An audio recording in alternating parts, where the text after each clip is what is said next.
is one thing. You know, every player out here can have one good week, you know, and blow away the field. Okay, great.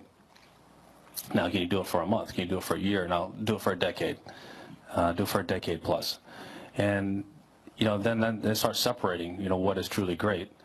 And in our sport, there's been a few guys who've had runs where they've lasted for, you know, well over a decade, into two. And that's what separates greatness. And what LeBron has done for, what, 15 seasons now, it's just remarkable, because it's that type of longevity, and to be able to be up for that long a period of time, and to be able to adjust as well, because we all know as we age that we're not going to be as athletic as we used to be, and so you have to do it different ways, and to be fluid and adjust and still be that talented and that good, and hats off to.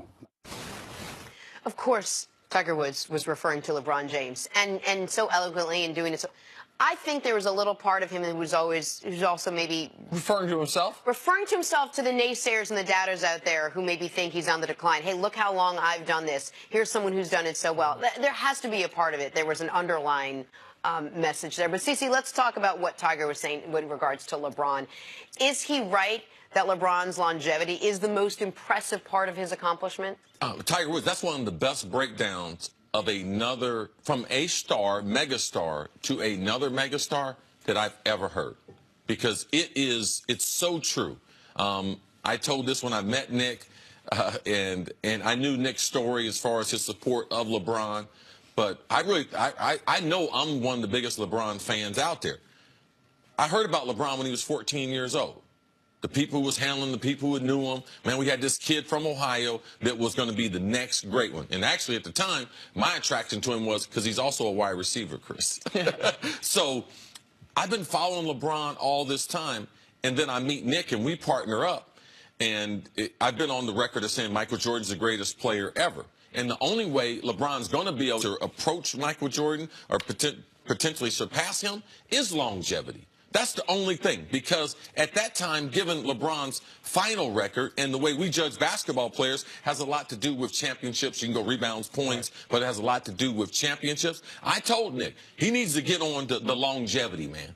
And what LeBron is doing is like no other athlete that we've seen. You could talk about maybe Wayne Gretzky in hockey, and him continuing to dominate at a high level. By the way, see, Tiger says Gretzky's name in the earlier part of that clip before we started playing. Because that's what it's about. And how do I know Tiger Woods loves basketball. I know he follows basketball. I've seen him at hundreds of NBA games. But I asked Tiger Woods' dad, in meeting with him at Augusta, spending time with him, if Tiger wasn't a golfer. I know you always had dreamed of him being a golfer. If he was not a golfer, what would he have been doing? He said, well, first of all, he'd have been the starting point guard for UCLA.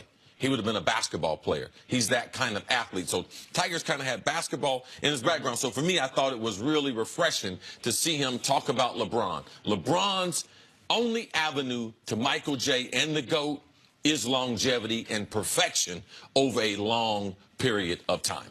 How high's your prime? How long do you stay there? I know sometimes I get poked at for being so analytical, mathematical, that it is almost an equation. How good are you? What's the apex? And for how long? And how long do you stay there? And figure that out.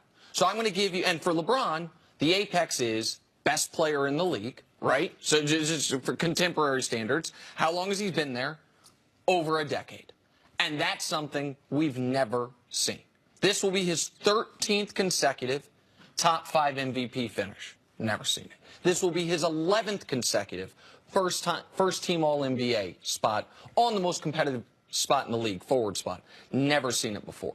And so that is, I don't know if it's the most impressive accomplishment. Oddly enough, I think LeBron's most impressive accomplishment is being the most hyped prep athlete of all time and exceeding that hype, dealing with living up to the expectations that were absurd, especially given very little family support. I don't want to say family support, but not a great infrastructure coming up. What he's done. Very different than the way people think successful people grow up. Exactly right. And so, like, it's one of the most impressive things.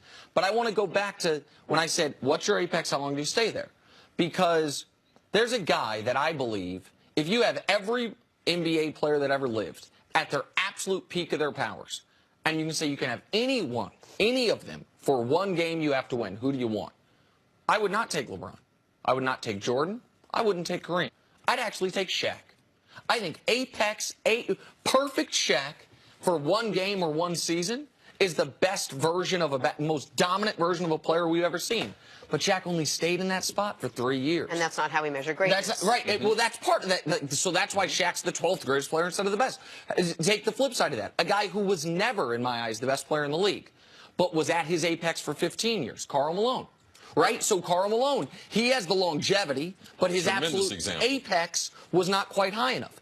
There's two guys who have the apex and the longevity handled, LeBron and Kareem.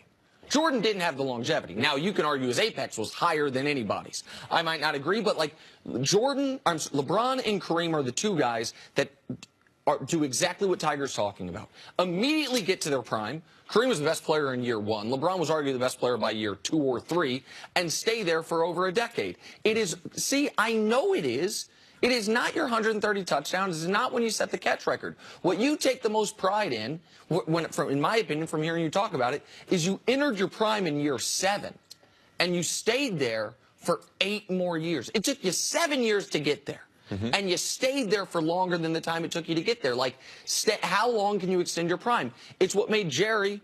Just no doubt. Prime was 15 years. And no other receiver can approach that. And that's what separates it. That's why always the argument for the receiver, it's not who is the greatest receiver. It's who is the second, third, or fourth because of longevity. And that's what LeBron has in his favor. And he's got it rolling. Now, he's got to be able to keep it rolling because you can't match that 6-0 for Jordan, and you can't not talk about him taking a break from the game that he loved, all right? And that absent in there. That's in there, and it's in there for a reason. It's a great conversation. It's a fun conversation because I'm sure you could do the same thing with football. I'm sure you could pick 5 or 6 guys who were either here but much higher or here and stay there for the course. Brady. Tom Brady. I don't think Brady's best is the best quarterbacking we've ever seen, but it's in the argument, and he's been there for, you know, they went undefeated in 07. He just won the MVP in 2017. Like, Brady's got the longevity part of it as well. Yeah, and you can go across all the sports as well. We're going to take a break. Coming up, will the New York Giants offense be as good on the field as they are on paper? Next on First Things First.